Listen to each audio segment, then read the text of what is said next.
Hello viewers नुआ नुआ कथा नहीं आसी आपण मानक पई किछि खास आउ किछि अजଣା कथा तेबे चलंतु आरंभ करबा किछि नुआ नुआ कथा। तो लोक निज ठारू कम बयस झील सह विवाह करने पसंद करती। आम भारतीय समाज रे एमिति बहुत कम देखा जाइछि जेबे स्त्री निज स्वामी ठारू बयस रे बड़ होइथांती।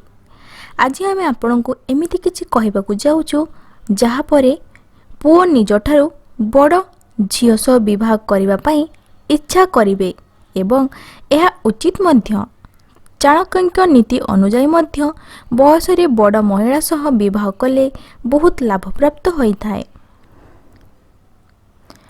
बयस रे बड़ महिला होइथांती दायित्ववान। यदि पुरुष निज ठारू वयस्क महिला सह विवाह करे पुरुषंकु जीवन सारा दायित्व चिंता हुए नाही काहेकि ना तांको स्त्री दायित्व निर्वाहन बहुत भलरे करंती और पति को चिंतित करंती नाही। समस्त पुरुषों अनुजाई तांको जीवन साथी दायित्ववान होबा आवश्यक अटे। सेथिपाई निजठु बड़ झियो सह विवाह करिबा एक भल निष्पत्ति। संपर्क प्रति सचोट होइथांती। बयस रे बड़ महिला माने निज स्वामी और ससुर घर लोकंक खुशी अनुजाई कार्य करती एवं निज संपर्क प्रति सचोट होई थांती।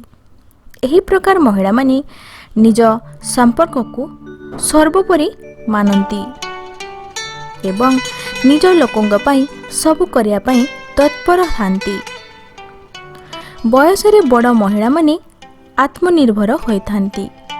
बयस रे बड़ महिलांक सह विवाह करिबा आहुरी गोटे लाभ यह जे से निज काम पई स्वामी उपरे निर्भर करती नहीं। एही प्रकार महिला माने स्वतंत्र और आत्मनिर्भर होइथांती। से निज काम निजे करिबा पई भल पांती। सेथिपाई बयस रे बड़ महिलांक सह विवाह करिबा सुखद अनुभव अटे।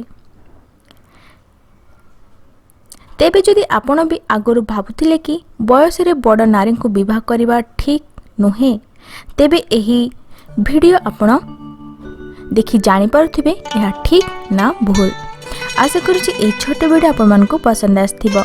जदि पसंद आस्थिबो ताले वीडियो को लाइक करंतु शेयर करंतु आ आम चैनल सहित जोड़ी हो रहा पे आम चैनल को सब्सक्राइब कर दियंतु। Thank you friends.